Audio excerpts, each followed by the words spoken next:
आकाशवाणी नागपूर. वीणा डोंगरवार आपल्याला प्रादेशिक बातम्या देत आहे. ठळक बातम्या. राज्यात कुणालाही जात देण्याचा अधिकार राज्य सरकारला नाही. नरसी इथल्या ओबीसी महामेळाव्यात वंचित बहुजन आघाडीचे नेते अॅडव्होकेट प्रकाश आंबेडकर यांचं प्रतिपादन. एक देश एक निवडणूक या विषयावर माजी राष्ट्रपती रामनाथ कोविंद यांच्या अध्यक्षतेखालच्या समितीनं मागवले नागरिकांकडून अभिप्राय. पंतप्रधान नरेंद्र मोदी यांचा परीक्षा पे चर्चा 2024 हा उपक्रम येत्या 29 जानेवारीला दिल्लीच्या भारत मंडपम इथं होणार. मायजीओव्ही पोर्टलवर झाली 1 कोटींहून अधिक नोंदणी. आणि विदर्भात थंडीचा जोर अल्पसा कमी, सर्वाधिक किमान तापमानाची नोंद गोंदिया इथं. नांदेड जिल्ह्यातील नरसी इथं आज ओबीसी महामेळावा पार पडला. मेळाव्याला संबोधित करताना वंचित बहुजन आघाडीचे नेते अॅडव्होकेट प्रकाश आंबेडकर म्हणाले की राज्यात कुणालाही जात देण्याचा अधिकार राज्य सरकारला नाही. तो अधिकार केंद्र सरकारचा आहे आणि याबाबतचा कायदा अस्तित्वात आहे. ओबीसी आरक्षण हे वेगळं आहे आणि न्यायालयाच्या परवानगीनं मराठ्यांना आरक्षण दिलं तर ते वेगळं असेल. भारतीय जनता पक्ष आणि राष्ट्रीय स्वयंसेवक संघाचा संविधान बदलाचा अजेंडा आहे. या अजेंड्यावरच सध्याचं केंद्र सरकार काम करत आहे. त्यामुळे तरुणांना, शेतकऱ्यांना तसंच आरक्षणाच्या संदर्भात विविध जातसमूहांना आपापसात लढवत ठेवणं ही रणनीती देशात आणि राज्यात आखली गेली आहे. भारतीय संविधान हे संतांच्या विचारांचं संविधान आहे. फुले शाहूंच्या विचारांचं संविधान आहे असं सांगून भारतीय संविधान टिकवण्यासाठी सर्वांनी प्रयत्न करण्याचं आवाहनही आंबेडकर यांनी केलं. तत्कालीन पंतप्रधान व्ही.पी. सिंग यांनी मंडल आयोग लागू केल्यानंतर ओबीसींना आरक्षण मिळालं. या आरक्षणामुळे मोठा बदल झाला. या बदलामुळे झालेले सामाजिक राजकीय परिणाम लक्षात येताच आता पुन्हा आरक्षण काढून घेण्याचे प्रयत्न होत असल्याचंही त्यांनी स्पष्ट केलं. यावेळी ओबीसी जनमोर्चाचे राष्ट्रीय अध्यक्ष प्रकाश शेंडगे यांनीही आगामी काळात आरक्षणाची भूमिका घेणाऱ्यांच्या पाठीमागे ओबीसी समूह राहील असं स्पष्ट केलं.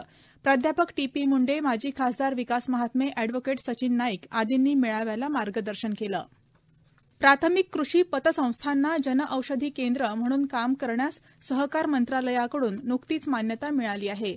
या संदर्भात उद्या होणाऱ्या राष्ट्रीय पातळीवरच्या परिषदेच्या अध्यक्षस्थानी केंद्रीय गृहमंत्री आणि सहकार मंत्री अमित शहा राहणार आहेत.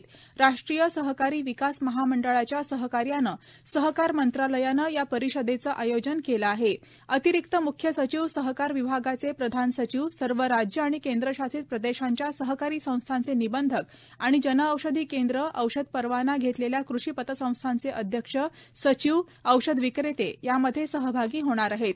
खुल्या बाजारात उपलब्ध असलेल्या ब्रँडेड औषधांपेक्षा जनऔषधींची किंमत 50 ते 90% कमी असते. या केंद्राद्वारे 2000हून अधिक प्रकारची जनऔषधी आणि 300 शस्त्रक्रिया वस्तू सर्वसामान्य नागरिकांना परवडणाऱ्या किंमतीत उपलब्ध करून दिल्या जातात. जनऔषधी केंद्र चालवण्याची परवानगी मिळाल्यानं प्राथमिक कृषी पतसंस्थांना त्यांच्या आर्थिक योजनांमध्ये विविधता आणण्यासाठी आणि विस्तार करण्याची नवीन संधी प्राप्त होणार आहे. यामुळे पतसंस्थांशी निगडीत लहान शेतकऱ्यांच्या उत्पन्नात वाढ होईल तसंच रोजगाराच्या नवीन संधी निर्माण होण्यास मदत होईल. एक देश एक निवडणूक या विषयावर माजी राष्ट्रपती रामनाथ कोविंद यांच्या अध्यक्षतेखालच्या समितीनं नागरिकांचे अभिप्राय मागवले आहेत. देशात एकाच वेळी सर्व प्रकारच्या निवडणुका घेण्याच्या दृष्टीनं सध्या अस्तित्वात असलेल्या कायदेविषयक प्रशासकीय संरचनेत कशाप्रकारे सुधारणा करता येतील याबाबत नागरिकांनी आपली मतं नोंदवावीत असं या समितीनं म्हटलं आहे. या संदर्भात नागरिकांना येत्या 15 जानेवारीपर्यंत आपल्या सूचना पाठवता येतील. मागच्या वर्षी सप्टेंबरमध्ये ही समिती स्थापन करण्यात आली होती. आतापर्यंत या समितीच्या 2 बैठका झाल्या आहेत. तर या विषयावरच्या चर्चेसाठी समितीनं 7 राष्ट्रीय पक्ष, 33 प्रादेशिक पक्ष आणि 7 बिगर मान्यताप्राप्त नोंदणीकृत पक्षांनाही पत्र लिहिली आहेत. तसंच या मुद्द्यावर विधी आयोगाचं मतही लक्षात घेतलं आहे. शासनाच्या विविध योजनांचा लाभ सामान्य नागरिकांपर्यंत पोहोचवून त्यांचा विकास करण्यासाठी विकसित भारत संकल्प यात्रा काढण्यात आली असल्याचं प्रतिपादन केंद्रीय कामगार आणि रोजगार आणि पर्यावरण तसंच वन आणि वातावरण बदल खात्याचे मंत्री भूपेंद्र यादव यांनी आज बुलढाणा जिल्ह्यातील संग्रामपूर तालुक्यातल्या बावनवीर इथं केलं. विविध योजनांतर्गत पात्र असलेल्या परंतु लाभ न मिळालेल्या वंचित लोकांपर्यंत विविध योजनांचे लाभ पोहोचवण्याच्या उद्देशानं केंद्र शासनामार्फत विकसित भारत संकल्प यात्रा यात्रेचं जिल्ह्यात येत्या 26 जानेवारीपर्यंत आयोजन करण्यात आलं आहे. यादव यांनी आज सलग दुसऱ्या दिवशी संकल्प यात्रेला उपस्थित राहून नागरिक आणि लाभार्थ्यांशी संवाद साधला.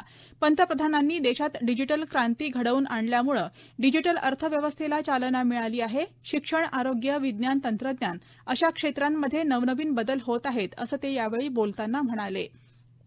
या प्रादेशिक बातम्या आपण आकाशवाणीच्या नागपूर केंद्रावरून ऐकत आहात. आमच्या केंद्रावरील सर्व बातम्या ऐकण्यासाठी आणि ताज्या घडामोडी जाणून घेण्यासाठी Marathi news Nagpur all India radio या आमच्या यूट्यूब चॅनलला नक्की सबस्क्राईब करा. पंतप्रधान नरेंद्र मोदी यांचा परीक्षा पे चर्चा 2024 हा उपक्रम येत्या 29 जानेवारीला दिल्लीच्या भारत मंडपम इथं होणार आहे. या 7व्या संस्करणात सहभागी होण्यासाठी आजपर्यंत मायजीओव्ही पोर्टलवर 1 कोटींहून अधिक नोंदणी झाली आहे.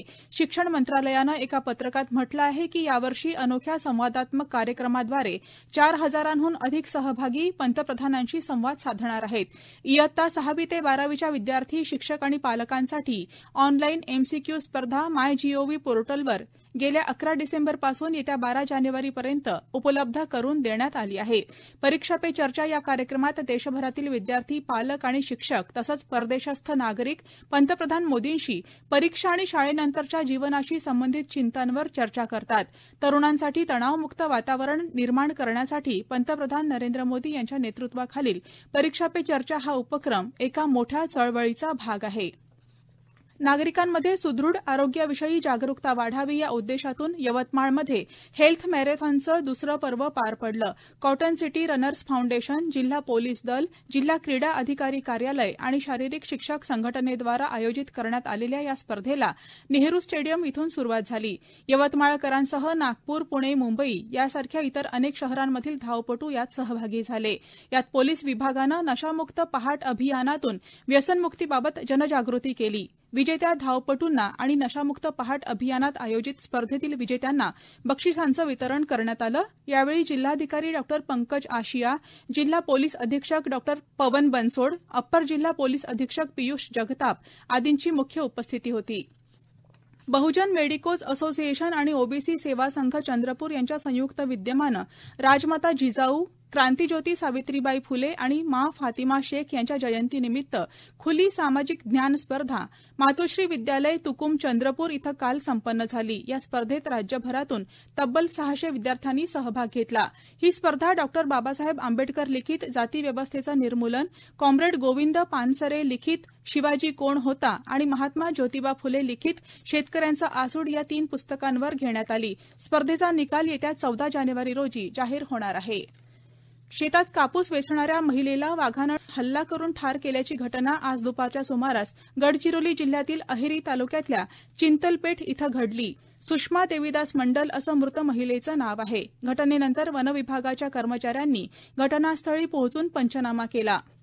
भारत आणि ऑस्ट्रेलिया महिला क्रिकेट संघात सुरू असलेल्या T20 क्रिकेट मालिकेतला दुसरा सामना आज नवी मुंबईत डी.वाय. पाटील स्टेडियमवर होणार आहे. भारतीय प्रमाण वेळेनुसार संध्याकाळी 7 वाजता हा सामना सुरू होईल.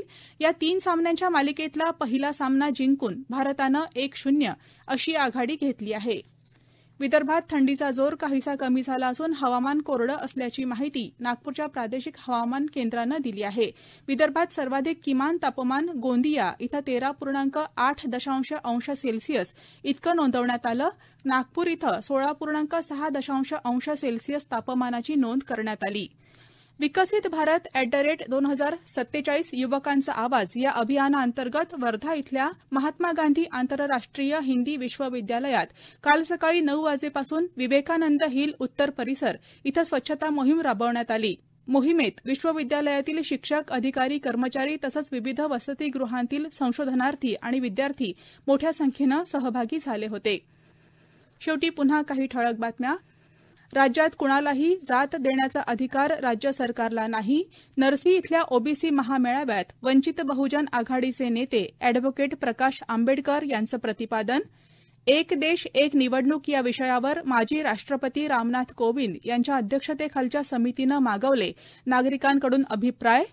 पंतप्रधान नरेंद्र मोदी यांचा परीक्षा पे चर्चा 2024 हा उपक्रम येत्या 29 जानेवारीला दिल्लीच्या भारत मंडपम इथं होणार. मायजीओव्ही पोर्टलवर झाली 1 कोटींहून अधिक नोंदणी. आणि विदर्भात थंडीचा जोर अल्पसा कमी. सर्वाधिक किमान तापमानाची गोंदिया इथं नोंद. याबरोबरच हे प्रादेशिक बातमीपत्र संपलं. नमस्कार.